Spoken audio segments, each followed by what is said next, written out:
Friend, welcome back to my channel. তোমরা সবাই কেমন আছো? আমি তো খুব ভালো আছি। আর সোনিয়া ব্লগে জানাই তোমাদের সবাইকে অনেক ওয়েলকাম।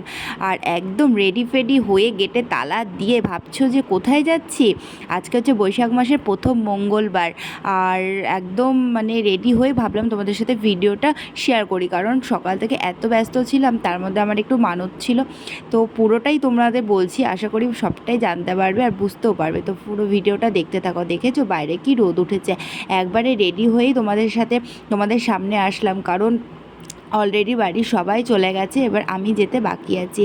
আজকে বৈশাখ মাসের প্রথম মঙ্গলবার, মানে সরি, এই ভিডিওটা যেদিন আমি করছি সেটা ছিল বৈশাখ মাসের প্রথম মঙ্গলবার। আমার একটু প্রবলেমের জন্য আমি এটা এডিট করতে পারিনি, একটু লেট হয়ে গেল। অবশ্যই কিন্তু তোমরা ভিডিওটা দেখো, কেউ কিন্তু কোনো খারাপ কমেন্ট করবে না যে এত লেট করে আমি আপলোড করছি। আমার একটু প্রবলেম ছিল, আমি তোমাদের আগেই বললাম।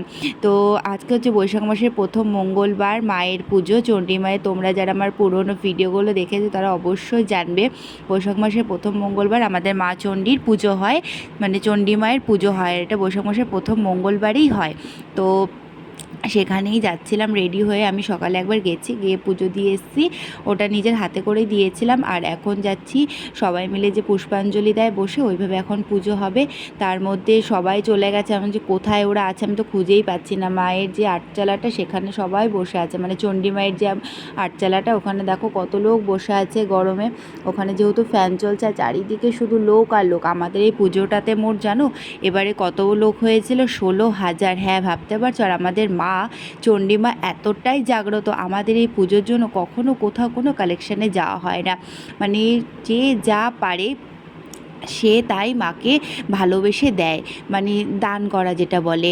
আর মায়ের প্রচুর দান পড়ে, জানো তো। মানে 16,000 লোক যে খাবে, প্রসাদ খাবে, সেটা নিশ্চয়ই একটা মুখের কথা না, তাই না? এটা মায়ের কৃপা ছাড়া সম্ভব না। সবটাই মানে ব্যবস্থা মায়ের মাধ্যমে হয়ে যায়। জানি না কোথা থেকে যে এত লোক আসে। আমাদের গ্রামের লোক তো এখন কম, সমস্ত বাইরের লোকরা বেশি আসে। তোমরা যদি কেউ ওই বর্ধমান, আউশগ্রাম এর যদি কেউ কাছাকাছি কেউ কোথাও থেকে থাকো, তোমরা অবশ্যই আসবে এই মায়ের পুজোতে, তোমাদের খুব ভালো লাগবে। তো আমিও গিয়ে আটচালায় বসেছিলাম, আমার একটা বান্ধবী, বোন, আমরা অনেক রিলেটিভস ছিলাম, বন্ধু বান্ধব সবাই। যেহেতু আমাদের এই মায়ের পুজোতে না সবাই যে যেখানে থাকুক না কেন চেষ্টা করে মায়ের এই পুজোটাতে আসার। আর এখানে সমস্ত ডাঙ্কাপাটি যারা ওই মতুয়ার সঙ্গে যারা থাকে তারা এরকম ডাঙ্কা নিয়ে আসে।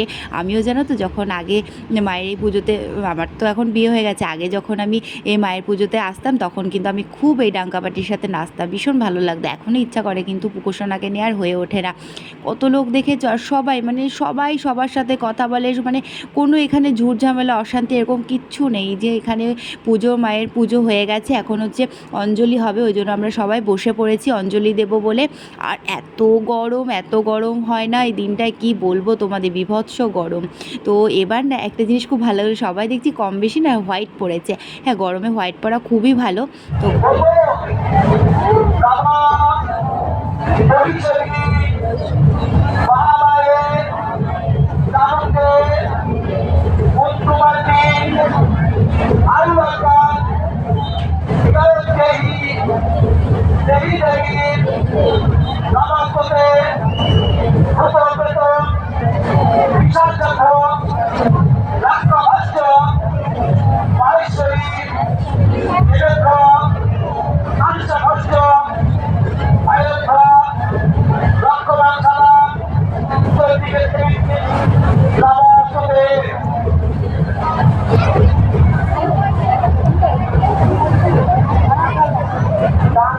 তো আমি অঞ্জলি দিলাম, তোমরা শুনতেই পারলে। তো সবাই হোয়াইট পরেছে, তো আমিও পরের বার হোয়াইট পরবো। আমাকে আজকে দিদি বলছিল হোয়াইট শাড়ি পরতে, কিন্তু আমি পরি না, আমার এই শাড়িটাই পরলাম। তো এখন আমরা যাব বাড়ির দিকে। আর খুব গরম লাগছে, সকাল থেকে সে পুজো চলছে। আর কি বলো তো, সবাই কম বেশি যাতায়াত করে, কেউ একভাবে বসে থাকতে পারে না। আর হ্যাঁ, যারা কাছে থাকে, মানে আমাদের মতন যারা কাছে থাকে, তারা অবশ্যই এরকমভাবে যাতায়াত করে, কারণ একভাবে এখানে বসে থাকা না খুব কষ্টকর, জানো তো।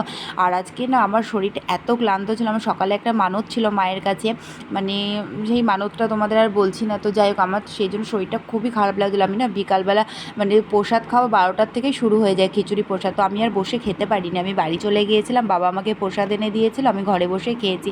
খুব খারাপ লাগছিলো, জীবনে প্রথম আমি ঘরে বসে মায়ের প্রসাদ খাচ্ছি। একটু ইচ্ছা করছিল না, কিন্তু শরীরটা না সাথ দিচ্ছিল না, খুব খারাপ লাগছিলো। তো আমার এই মায়ের পুজোতে তোমাদের আমি সবাইকে আসার জন্য অনেক রিকোয়েস্ট করবো, যদি তোমরা কেউ কাছাকাছি এরকম থেকে থাকো অবশ্যই আসবে। না চোখে দেখলে মানে না সামনাসামনি দেখলে না বুঝতে পারবে না যে আমাদের মা কতটা কি জাগ্রত, বা মায়ের পুজোটা কীভাবে কী হয়। এত ভালো লাগে না, কি বলবো তোমাদের।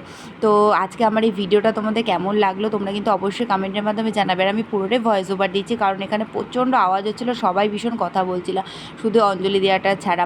তো এই যে আমি আর বাবা এখানে বসে খাচ্ছিলাম। তো ভিডিওটা আর বেশি বড় করব না, এখানেই এন্ড করব। আর নেক্সট ব্লগে তোমাদের সাথে তো আবার কথা বলবো। তবে এই ব্লগটা আপলোড করতে আমার সত্যি অনেকটা লেট হয়ে গেল। আমি নিজেও ভাবছিলাম যে আপলোড করব কি করব না, তারপরে ভাবলাম না, কেন করব না, যেটা তোমাদের সাথে আমি শেয়ার করেছি গত বছর। মানে আমার চ্যানেলটা তো বেশি দিন হয়নি, তো তোমরা এবছর কেন দেখবে না মায়ের পুজোটা। তো মায়ের এই পুজোটা কেমন লাগলো অবশ্যই কিন্তু কমেন্টের মাধ্যমে জানাবে তোমরা।